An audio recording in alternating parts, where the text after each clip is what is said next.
Bonjour à tous, on va continuer notre liste de tutoriels pour l'identification des filtres d'ordre 2.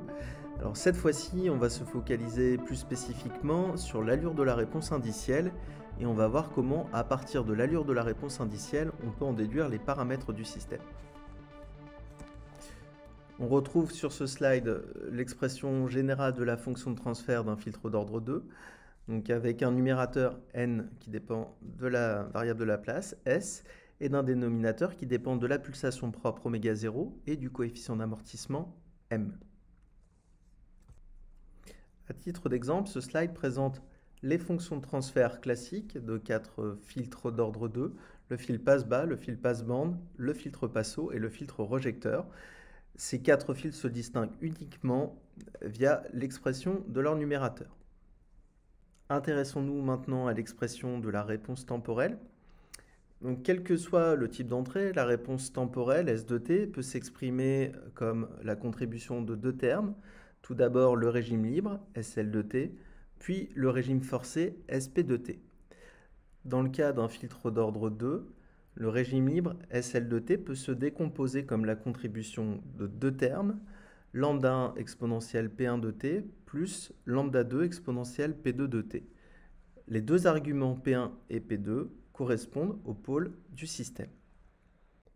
Lorsque le coefficient d'amortissement m est inférieur à 1, les pôles sont complexes conjugués et il est possible d'établir que le régime libre s'exprime sous la forme suivante.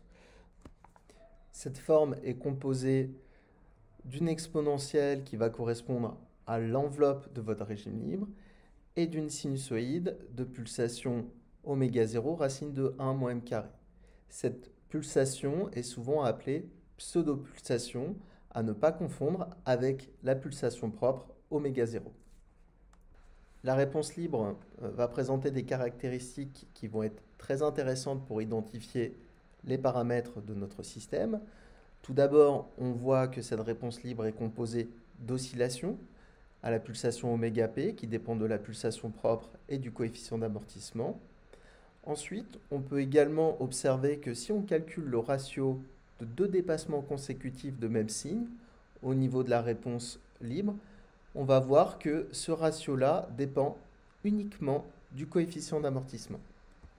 De plus, lorsque m est tout petit, on remarque que le ratio R va présenter une forme relativement simple à manipuler et on va pouvoir extraire rapidement la valeur de notre coefficient d'amortissement m à partir de cette forme. On obtient au final une expression qui est égale au logarithme népérien de R divisé par 2π. Intéressons-nous maintenant à l'expression du régime forcé. Alors on va se focaliser plus spécifiquement sur l'allure du régime forcé lorsque l'entrée est à un échelon d'amplitude E. Donc ça veut dire que E de t est égal à E si t est supérieur ou égal à 0 et E de t est nul ailleurs.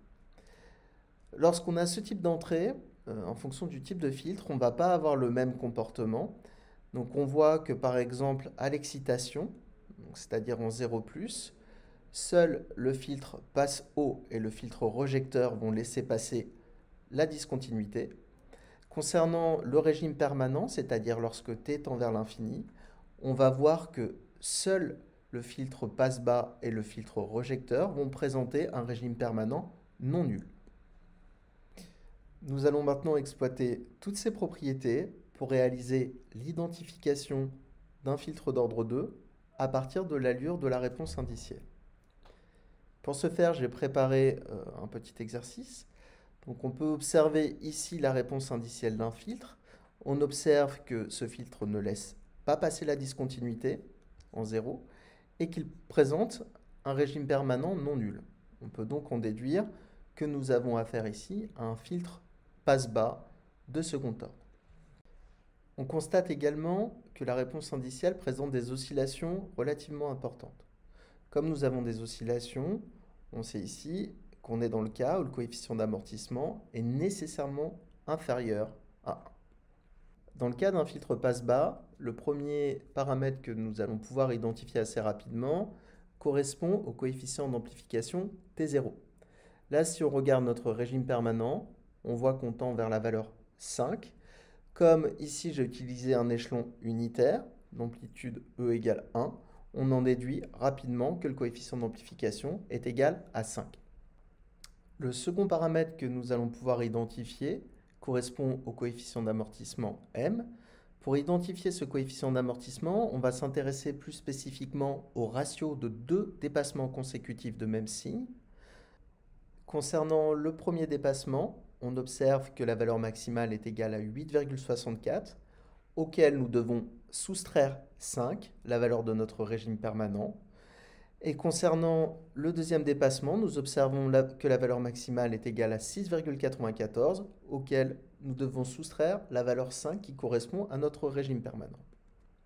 À partir des deux dépassements, nous pouvons en déduire la valeur du ratio R qui correspond au ratio de deux dépassements consécutifs de même signe. Nous trouvons ici la valeur de 1,876. À partir de la valeur de R, nous pouvons en déduire la valeur de M, le coefficient d'amortissement. Donc on va évaluer le logarithme népérien de R que l'on va diviser par 2π. Donc nous trouvons ici environ 0,1. Il nous reste un dernier paramètre à identifier qui correspond à la pulsation propre oméga 0. Pour réaliser l'identification d'oméga 0, on va déjà chercher la valeur de la pseudo-pulsation, oméga p. Pour trouver cette pseudo-pulsation, on va passer par la pseudo-période. Pour mesurer cette pseudo-période, nous allons prendre deux points. On trouve un premier point à 0,031 secondes, puis un second point à 0,094 secondes. Ces deux points nous permettent d'en déduire la pseudo-période, T2P, qui est égale à 0,063 secondes, ce qui nous donne une pseudo-pulsation de 99 radians par seconde. Connaissant la valeur de la pseudo-pulsation ainsi que la valeur du coefficient d'amortissement M, nous pouvons alors en déduire la valeur de la pulsation propre oméga 0, qui est ici environ égale à 100 radians par seconde. Nous pouvons vérifier sur l'interface que nos valeurs sont bonnes. Donc on observe ici qu'on a bien un filtre passe-bas avec un coefficient d'amplification de 5, une pulsation propre de 100 radians par seconde et un coefficient d'amortissement de 0,1. J'ai également préparé un deuxième exercice qui est un peu plus difficile, sinon ça ne serait pas drôle. Nous avons ici la réponse indicielle d'un filtre d'ordre 2 lorsque l'échelon d'entrée est un échelon unitaire. À partir de la réponse indicielle, on observe que notre filtre ne laisse pas passer la discontinuité en 0 et également que son régime permanent est nul.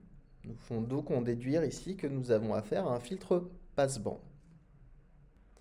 Dans ce contexte, nous allons rechercher en priorité le ratio de deux dépassements consécutifs de même signe.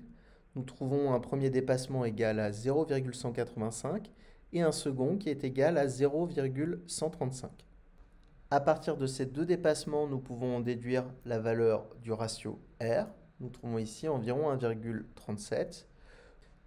Connaissant la valeur de R et sous l'hypothèse où M est relativement petit, nous pouvons obtenir une approximation du coefficient d'amortissement M qui est environ égal ici à 0,05.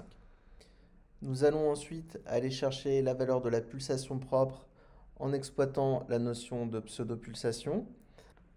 Pour mesurer la pseudo-période, nous allons prendre deux points. Nous trouvons un premier point environ égal à 0,0075 et un deuxième point égal à 0,039 secondes. À partir de ces deux points, nous pouvons en déduire la valeur de la pseudo-période, qui est environ égale à 31,5 millisecondes. Et nous pouvons ensuite en déduire la valeur de la pseudo-pulsation, qui est environ égale à 199,5 radians par seconde. En exploitant la valeur de cette pseudo-pulsation, ainsi que la connaissance de M, nous pouvons finalement déduire une valeur pour la pulsation propre. Nous trouverons la valeur de 200 radians par seconde. Il ne nous reste plus qu'un seul paramètre à déterminer, qui correspond au coefficient d'amplification Tm. Alors, c'est un peu plus tricky ici. Il faut aller regarder ce qui se passe à la discontinuité. Dans le cas d'un filtre passe-bande, à la discontinuité, la sortie va présenter une pente non nulle, à partir de laquelle nous allons pouvoir en extraire la valeur de Tm. Pour mesurer la pente, nous allons prendre deux points. Nous avons un premier point qui correspond à l'origine et un deuxième point en 684 fois 10 moins 6 secondes, qui est égal à 0,027. À partir de ces deux points, nous en déduisons la valeur de la pente. Nous trouvons une pente d'environ 40.